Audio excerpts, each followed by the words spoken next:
Hi, and welcome to the lecture on generalized linear models for binary data. In this lecture, we're going to focus on instances where the outcome is a 0 or 1 random variable, so it can only take two levels. And this occurs very frequently in most analyses. For example, in biostatistics, we're often doing things like survival analysis where people are either alive or dead at the end of the study. For example, a cancer study. We can look at wins versus losses like we're going to do today, or successes or failures of any kind. And our model is going to be, we're going to model the data as if it's a bunch of coin flips where the success probability potentially depends on a collection of covariates. Now, if you have any collection of zeros and ones where the success probability is constant and they're independent, then the total number of successes or failures is a so-called binomial random variable. Okay, so binomial random variables are handled by binary logistic regression in the special case where the covariate is just constant. Okay, so we're going to cover two cases, binary and binomial, by covering the binary case. So as a motivating example, let's look at this data set that Jeff Leake organized when Jeff Leake is another one of the instructors in our data science specialization. He teaches the practical machine learning, getting and cleaning in data, and the data scientist toolbox. So in this case, you can get the data here, but it's also in the GitHub repository. The data set here has the Ravens win number coded at ones versus zeros, whether or not the Ravens won coded as a factor variable, wins versus loss, the score, Ravens score, and the opponent score. Now in this case, we're just going to look at to what extent the Ravens score predicts whether or not they won. Okay, so you can imagine if you were in the front office for the Ravens, who I forgot to mention this, the Ravens are a U.S. American football and a National Football League team, and based in Baltimore. So we all love the Ravens around here.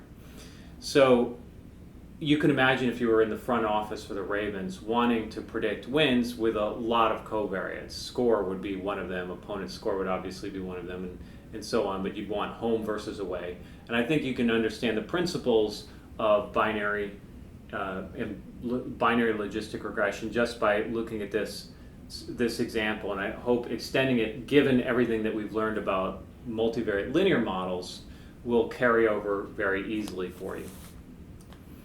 So I just want to remind ourselves, we probably don't want to fit this data with linear regression. If we were to model the probability of a Ravens win, or the event of a Ravens win, 1 versus 0, as a linear regression, we wouldn't be honoring this equation here. Wouldn't actually hold true for sure, right? Because usually we assume the errors are Gaussian. It just would not hold. Now that isn't to say that occasionally fitting binary data with a linear model is the worst thing in the world to do, but it's usually only a quick first thing that you do before you then move on to fit something like a logistic regression model. So here we fit the linear regression in R, and you get the output, and you see what the model is trying to get at. The slope is trying to get at the probability of a Ravens win. However, you can get slope estimates that are negative or above 1 if you fit a linear regression model. Again, it's not the worst thing in the world to do. Sometimes, if you're doing something quick, you have to do it, but probably preferable would be to model the odds. So just to remind ourselves what the odds are, if we have a binary outcome, which in this case is whether or not the Ravens win, we want to model the probability that the Ravens win. So I'm going to get my pen here. The probability that the Ravens win. So we're going to model it like it's a bunch of coin flips. However, the success probability will differ from game to game depending on how many points the Ravens scored. Okay, so that's the probability we want to model. So the odds are defined as the probability over 1 minus the probability, and in a couple of slides I'll describe more about the history of the odds and how people think about it. You can go backwards, by the way, from the odds to the probability, in that the probability is equal to the odds over 1 plus the odds. Okay, so you go forwards from the probability to the odds by taking the probability over 1 minus the probability. You can go backwards from the odds to get the probability by taking the odds over 1 plus the odds. So the two things are exchangeable. The log odds then is just the log of the odds. And we use that so commonly that we gave it a name, and it's called the logit. So the logit is simply the log of the odds. So what we're going to do is put the model on the log of the odds.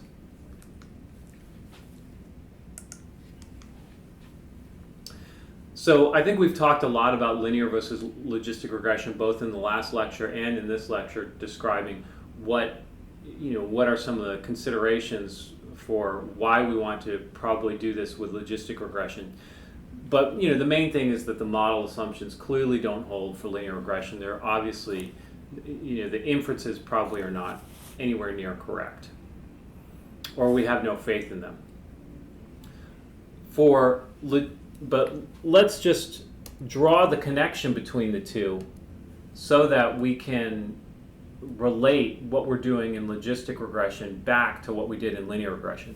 So for linear regression, we built models like this, where the outcome was the intercept plus a slope parameter times the predictor plus an error term, which is a nice way to write out the model and convenient. But another way to write out the same model was just to say that the expected value of the outcome was this linear relationship. So the expected value of the outcome, in this case, the expected value is of a 0-1 random variable. The expected value of a 0-1 random variable is the probability. So the expected value of a fair coin is 0.5. So instead of doing what we do in linear regression, which is to model the expected value of the outcome directly on that scale, why don't we model the expected value of the outcome, which is the probability? Why don't we model that with something like this? E to the linear regression over 1 plus e to the linear regression. Well, this right here, this equation, if we invert it, and if we go back, we work with it a little bit, we get that it says that the log of the odds is the linear regression relationship. So what we're doing in binary generalized linear models is, in logistic regression, we are taking a coin, we're modeling our data as if it was a bunch of coin flips where the success probability changes with I, and we're relating the coin, that success probability, to our regressors by taking the log of the odds of that probability associated with that probability. So you can go backwards. This is the log of the odds. Okay, you could go backwards to the probability using this equation up here. And I like to call, e to the a over 1 plus e to the a, this function that inverts the log of the odds back to the probability. I like to call it the x bit. So the log of the odds is called the logit. I like to call the function that goes backwards the x bit. Okay, so that's all we're doing. That's all we're doing. But that's the clever bit of generalized linear models. We're not actually putting the model on the scale, we're not actually putting the linear regression parameters, defining an inequality between the outcomes and the linear regression parameters. Instead, we're saying that the outcome depends on a probability distribution. That probability distribution depends on the success probability. That success probability then depends on the regressors. Okay?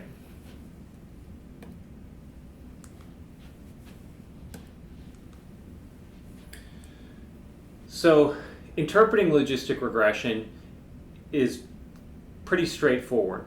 And I should mention, all the logs that we do in these notes, these are natural log. LOG meaning natural log in this case. Most mathematicians, when they write LOG, they mean natural log.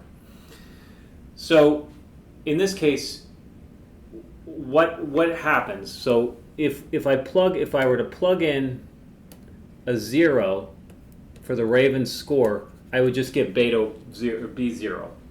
So B0 is the log odds of a Ravens win if they score 0 points. Then E to the B0 over 1 plus e to the b0 would be the probability that the Ravens won. The model-based probability that the Ravens win if they score 0 points. Now, in this case, this is maybe a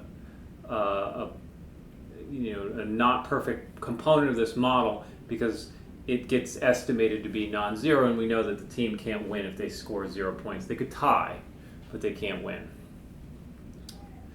So B1, okay, so remember how we interpreted our slope coefficient from before. We have B0 plus B1, and let me put in the Ravens score plus 1, okay, and subtract off B0 plus B1 times the Ravens score by itself, okay, and then let me put brackets around that, okay. Then that equation, if you work it out, that equation works out to be B1, okay. So what is this? This is the logit of the probability that the Ravens win given the score plus 1. And this is the logit of the probability that the Ravens win given the score itself. So what is B1? It's the increase or decrease, depending on whether it's positive or negative, in the log odds of the probability that the Ravens win, associated with a 1 unit increase in the regression variable, or in this case, a 1 point increase in score. Okay? And if we exponentiate this, remember that if this is a difference on the log scale, so if we exponentiate it, we get a ratio back on the original scale. So if we exponentiate this, we get that e to the b1 is then the ratio of the odds comparing a 1 point increase in score, the ratio of the odds of the Ravens winning for a 1 point score increase. Okay? So, and we don't have multiple regressors like we studied a lot in linear regression. We don't have that for this particular example, but the extension is pretty direct. Everything, just like in linear regression, multivariable regression, everything is just interpreted presuming the other regressors are held fixed. So remember, our interpretation in multivariable regression was that the increase associated with the 1 unit change in the regressor holding the other regression variables fixed. That same interpretation carries over in logistic regression. E to the B1, if we had a bunch of other covariates added in this, let's say whether or not it was a home or away game, if we had that one extra covariate added, then e to the B1 would be the odds ratio for a 1 unit increase in score, the odds ratio of a Ravens win for a 1 unit increase in the score, holding whether or not it was an away or a home game fixed. Okay? So the logistic regression coefficients are pretty easily interpretable. The log is a nice function that allows us to sort of invert additive things and turn them into ratios, and people like to talk in terms of ratios. So it's a very nice interpretation. I want to talk a minute about the history of odds. So it goes back to this idea of a fair game. So imagine if you're playing a game where if you flip a coin with success probability P, and if it comes up heads, you win X dollars, and if it comes up tails, the person you're playing against wins Y dollars and you lose Y dollars. Okay? So what should we set X and Y in order for the game to be fair? Okay, where in this case the coin isn't necessarily a fair coin. It's P is not necessarily 0.5. So what is your expected earnings? Well, if you took the inference class, you would know that your expected earnings is how much you would win, given the coin came up heads, minus how much you would lose if the coin, given the coin came up tails. Okay? And if we want it to be a fair game, we want our expected earnings to be equal to 0. Well, if we solve that, we get y over x equals p over 1 minus p. So in other words, the odds can be said as how much you'd be willing to pay for a p probability of winning $1. So in other words, setting x equal to 1. And then if p is bigger than 0.5, you'll have to pay more than you lose, and p is less than 0.5, you'd have to pay more than you pay less than if you lose than if you win. And so this is why if you go to the horse betting horse track like Pimlico here in Baltimore, they'll give you the odds against a horse winning. So they'll say 10 to 1. Why would they do that? Because if you bet $1, that would mean if the horse won, you got $10. So you can do the calculation very quickly in your head because they're giving you fair game. And some interesting side notes about the horse betting analogy in that the way in which they set the probabilities for horse betting is they do it in a way adaptively as the bets come in. If more people bet on a horse, the probability of it, that their odds that they say that it's going to win goes up. The odds that they say it's going to lose goes down as more people bet on it. And they do it that way not because they think it's an accurate reflection of whether or not the horse will win, but just to balance the actual money coming in and out so that if that horse wins or loses, they know exactly how much they would win or lose. And they can balance it out that way so they're guaranteed to neither win nor lose money. So, but what's interesting about that is over a long period of looking at horses, that aggregate odds that winds up from the betting, that winds up being a fairly accurate representation of the percentage of times the horse wins. Which is interesting. That just says that people are somehow wise as a collective and they create an efficient, fair market for gambling by virtue of betting correctly in aggregate. And also I would say, so you might wonder how the casino or how the track makes money. They make money by taking a little bit a fee for every bet, and that's so they are basically guaranteed to win. So when the phrase "the house wins" is literally true, it means that the house is basically guaranteed to win. They've set up the odds so that whether the horse wins or loses, they're monetarily neutral, and they take a little money off of each bet. That's an interesting fact. And of course, it's more complicated than that because you've got a big, complex organization, thousands of people running. So, of course, it's far more complicated than that. But that's the gist of it. So, if you want a good risk-free position, become a bookie.